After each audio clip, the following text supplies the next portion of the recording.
the route to optimal, the route to quality of life and productivity has been laid out by other people. We kind of know what the parameters are. You need to do something that other people find is useful. And you have to regard it as useful as well. Or at least you have to be entertaining. There has to be something about you of value to other people that you have to pursue with a fair bit of diligence. So you have to play a productive social role. Probably need friends.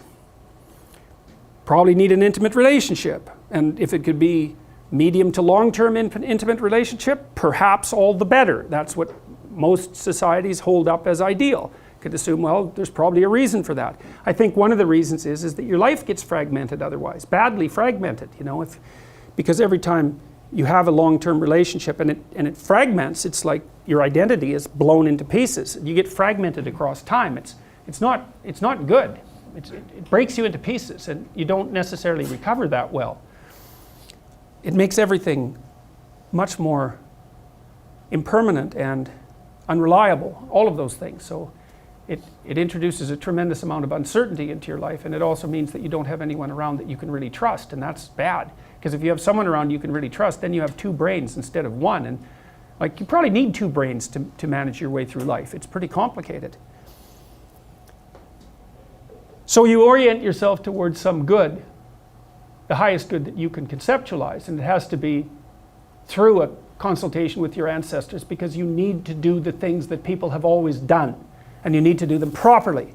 And you need to assume that that's the way that you should live, unless you have a very good reason to change it dramatically. And maybe you do, but you got to start with some axiomatic set of presuppositions, because otherwise you have to invent everything on your own. And you don't have enough time to do that. So you have to use normative guidelines. And if you don't, then people won't know what to do with you. That's another big problem. If you live completely outside the norm. I mean, you know, remarkable artists manage that to some degree. But of course they pay for the privilege by being remarkable artists. So if there's something truly remarkable about you, perhaps you could justify deviating from the normative path. But if there isn't, first of all, there's nothing remarkable enough about you to justify deviating in every way from the normative path, no matter how remarkable you are.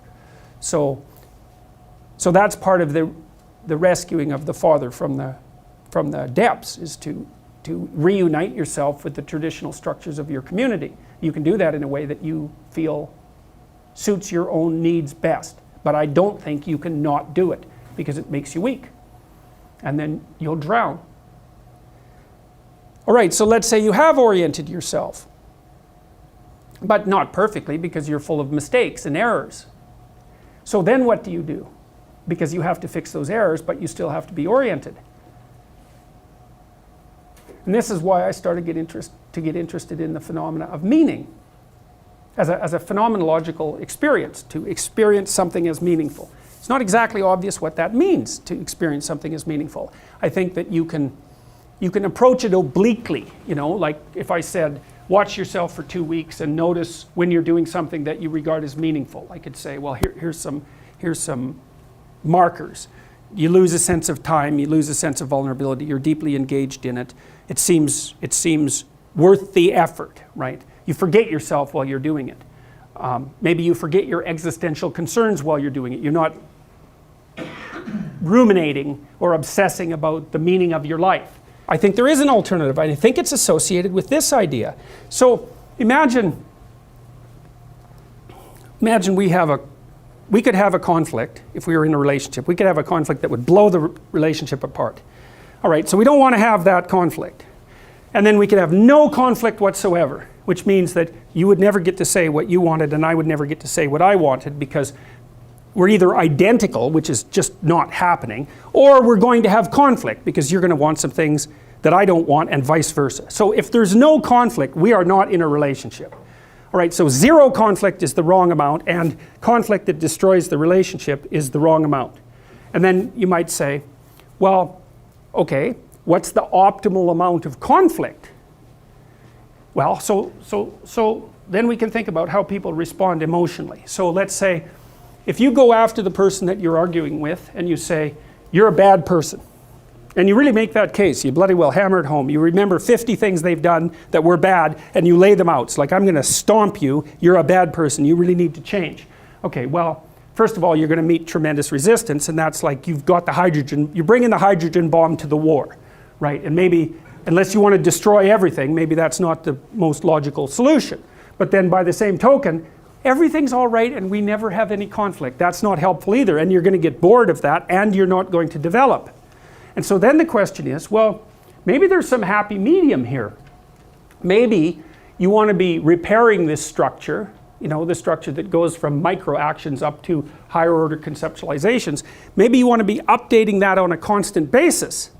And you want to update it in a manner that doesn't drop you into chaos or place you in too much stasis.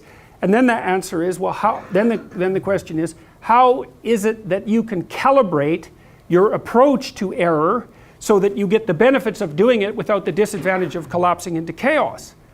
And then the answer to that is something like,